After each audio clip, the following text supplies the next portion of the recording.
Hi guys, my name is Morgan and today I'm going to do a video inspired by Baddie Bean.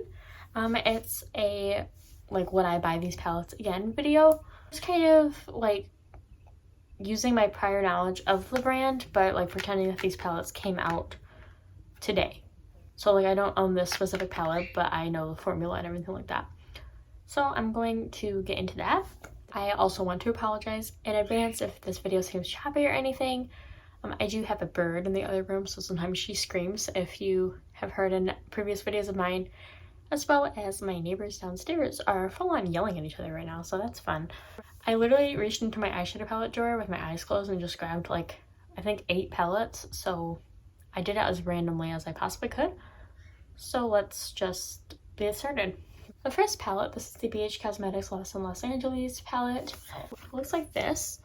And I'm going to be honest and say I probably wouldn't pick this up. This palette, even still, I was kind of putting off buying in the first place, but I don't think that I would have bought it now because I do have the Pastel Dreams by Give Me Glow now, and that is so good that I don't think I would try to get another pastel palette because I already have a few pastel palettes, so I don't think I would have needed to get this one. I really didn't need to get it even at this point, but definitely without the Pastel Dreams. Now that I have that, I don't think I would have needed this one. So I don't think I would have purchased this.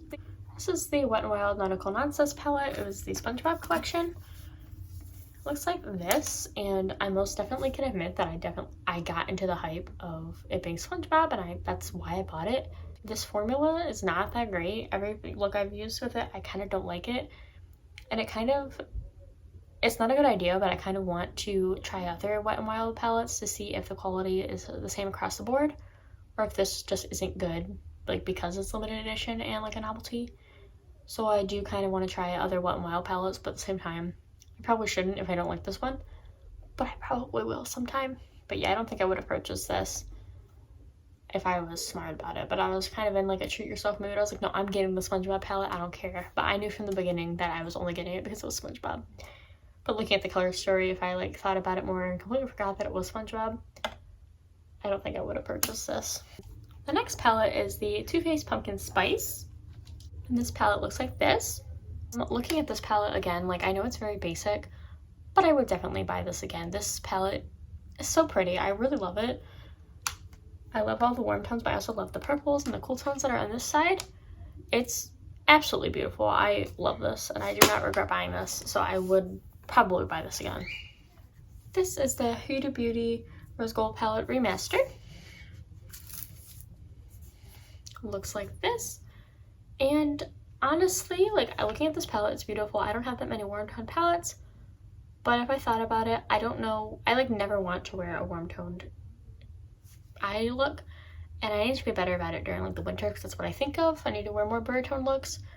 So I do want to work on using this a lot this year, but I really have not used this palette that much because I don't usually go for these warm toned looks. So if I was being smart about it, I probably wouldn't purchase it. I just got drawn in by all these shades at the top because they're so beautiful, those shimmers. But yeah, I don't think I would purchase it if I was being smart about it. The next palette is going to be the Colourpop and Mandalorian palette, the child palette. It looks like this, and without a doubt, I would 100% purchase this again.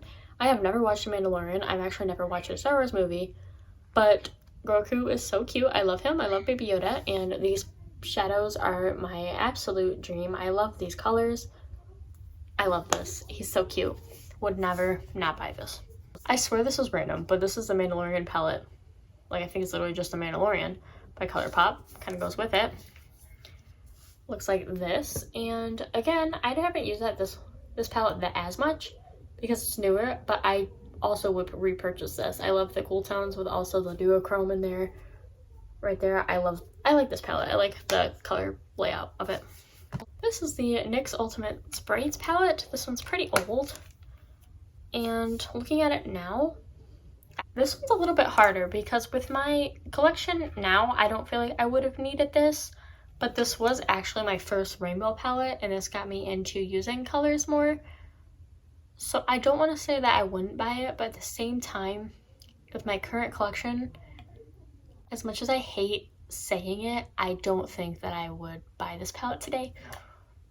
Okay, those are all the palettes that I'm going to be talking about today. If you have any palettes that you thought about during this video and you were like, I absolutely would buy that again, or I absolutely wouldn't buy that again, let me know down below, and I will see you in my next video.